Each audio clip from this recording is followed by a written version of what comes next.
تعطي غضب هنا. شوف شباب، شوف الإمكانية بالتنين الكهربائي من تطيء الغضب، وهنا الملك شوف وحيد يهدم الجدار بوحده، ساقط، هذا ساقط زي يشتغل بوحده. شوف وين راح. على كل يا شباب، هذا مسح، اول مسح يا شباب. هنا راح نفعل الخاصية مالت الملكة، وشوف يعني بطيء، السهم بطيء يعني صراحة، مو ماكس، نفل واحد. وهذا مسح. يا السلام عليكم شباب، شلونكم؟ حياكم الله يا احلى متابعين. جيتكم فيديو جديد وبتاون 12 والتاون 12 الجديد يا ولد. واليوم راح نتحدث عن هذا التاون الجديد، التاون ال 12. شلون صار عندي تاون 12؟ وانا تعرفون كل حساباتي من تاون 16 عندي، وتاون 13 وتاون 14 وتاون 9 هي وهي قرية من الصفر، وعندي تاون 11 يا ولد. فهذا التاون الجديد يا شباب هو التاون 12. اليوم راح اتحدث واتكلم عليه يا ولد، هو التاون ال 12. الموضوع تعرفونه سابقا، سرقة الحساب التاون ال 14. لا تنساني ادخل على القناة واشترك، فعل زر الجرس واعطيني لايك وشارك القناة، ويلا بينا يا احلى متابع. شباب ببداية الفيديو قلت لكم راح نتكلم ونتحدث عن هذا التاون ال 12 يا ولد، وشلون صار عندي تاون 12. وانتم سابقا تعرفون كل زين انسرق عندي تاون 14 ماكس يا ولد. بهذا الفيديو راح نتكلم عن التاون ال 14 وعن التاون ال 12.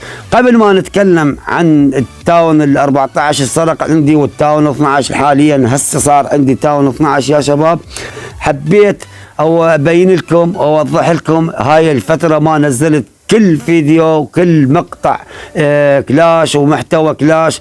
ليش يا شباب؟ لأن مريت بأزمة مرضية يا شباب، ومريت بها يا شباب، والحمد لله والشكر رجعت صحتي أحسن من قبل، وإن شاء الله ما أنقطع من عندكم هاي الفترة. وحبيت أعتذر مرة ثانية، لأن الصراحة شباب مريت بأزمة مرضية كلش قوية، فالحمد لله والشكر عدت ومرت بسلامة وخير، والحمد لله والشكر، ورجعت لكم بقوة، وإن شاء الله أرجع لكم بقوة وأفكار حلوة وأفكار يعني عن محتوى كلاش يا شباب. وإن شاء الله راح نستمر إلى حد ما نوصل 1000 مشترك يا شباب. وأريد من عندكم يا ولد الما مشترك بالقناة يشترك ويفعل زر الجرس ويعطيني لايك ويشارك القناة يا ولد. شباب حاليا انتم تعرفون كل الزين التاون ال 14 انسرق عندي يا شباب، انسرق عندي تاون ال 14. واني سابقا قلت لكم بحثت عن الموضوع، عن الشخص اللي انسرق حسابي يا شباب. فاخر شيء حصل الشخص قريب يعني كلش عن اللي سرق حسابي، والحمد لله والشكر الولد اتفاهم الموضوع وراسلني وراسلته اني، والطاني عوضني بحساب. الصراحه عوضني بحساب، وهو هذا التاون ال 12. تاون ال 12 تشوفونه قدامكم يا ولد، تشوفونه قدامكم. يعني هو الصراحه الشخص اللي راسلته قال لي يعني اني اشتريت هذا الحساب اللي اسولف عليه، يعني التاون ال 14، فما اقدر اعطيك اياه لان اني مشتريه. فانا راح شو اسوي؟ راح اعوضك بحساب. شباب هذا ليش الشخص عوضني؟ لان هو ابو المتجر الاصلي، يعني هو الشخص يعني المسؤول على المتجر، على بيع الحسابات وشراء الحسابات، وهو يعني عنده جروبات الصراحه بالتلي وعلى على الفيس يعني شباب. فالولد الصراحه عوضني وتفهم الموضوع، وهو عنده قانون بالتلي، يعني اي شخص يسرق حساب هو يعوض حسابات يعني. فالشخص الطاني هذا الحساب، يعني الحساب التاون ال 12. وانا قلت لكم يا شباب سابقا، قلت لكم لا يغرني لا تاون 12 ولا تاون 13 ولا اي تاون يعني حتى لو تاون 16 ماكس يغرني. والمصداقيه اللي الحمد لله والشكر، لان انا ما يهمني كل حساب. فالحمد لله والشكر يا شباب انا رجعت حساب تاون 12، ولا هو يعني مو المطلوب يعني، بس المهم رجع حسابي. وانا سويت مباشرة وثقت بالرقم الجديد، يعني من خارج اللعبه، يعني من خارج اللعبه وداخل اللعبه. من داخل اللعبه ربطت على السوبر سيل واكدت في سوبر سيل في الحمايه، واكدت في الرقم الجديد. فالحمد لله والشكر هسه رجع حقي، بس مو ذاك يعني الحساب القوي اللي قلت لكم عليه يا ولد. فهذا موضوع التاون ال 12 اللي جيتكم به جديد يا ولد، يعني صار بدل التاون ال 14. هذا مو تاون ال 14 اللي قلت لكم عليه يا شباب السرق الحساب. يعني الصراحه هذا بدال التاون ال 14 كان مسروق الحساب اللي عندي.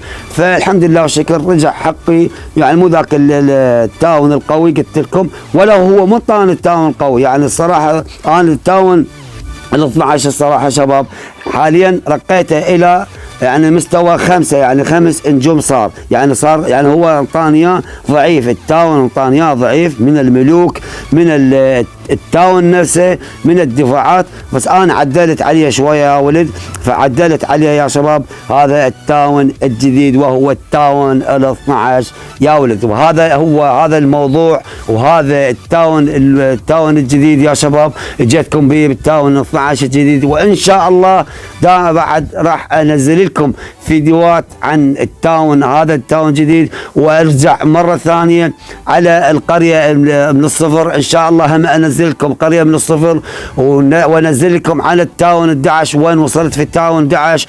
وعندي فيديو ثاني ان شاء الله عن تحديات قويه في الجنود، ونرجع بالسلسله التحديات القويه، ونستخدم كل الاستراتيجيات اللي انتم اللي تحبونها يا شباب. فخلينا حاليا يا شباب تكلمنا عن التاون ال 12، وتكلمنا عن الحساب اللي سرق اللي عندي التاون ال 14 هوايه يا شباب. والحمد لله والشكر رجعت في قوه واحسن من قبل، وان شاء الله اجيكم بافكار حلوه وقويه حاليا يا شباب. هسه خلينا ناخذ الحدث الجديد، وهو الحدث الجديد كيفك انت يا شباب، انتم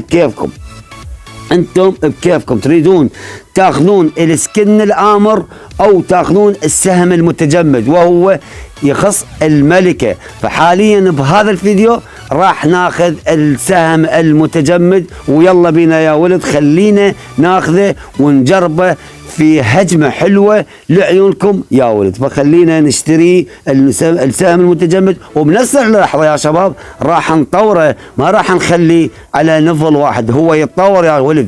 يعني يتطور يعني مثل حال الاسم اللي عندك الموجوده الخاصيات مالت الملوك. فراح نطوره يا شباب الى نفل 18 ونسوي ماكس الماكس. خلينا نشتري حاليا ويلا بينا. حاليا شباب اشتريناه، خلينا نجربه هسه. خلينا ننزل التمثال مال التنين، خلينا نشوف وين اسمه الثكنة الحداد. هاي هسه حاليا اشتريناه السهم المتجمد. خلينا ندخل هنا ونغير هنا، نغيره هنا بهاي، اي نغير على هذا نخليه. هسه شو نسوي شباب؟ عندنا جواهر، بس خلينا اول شيء نهجم نشوف قوته.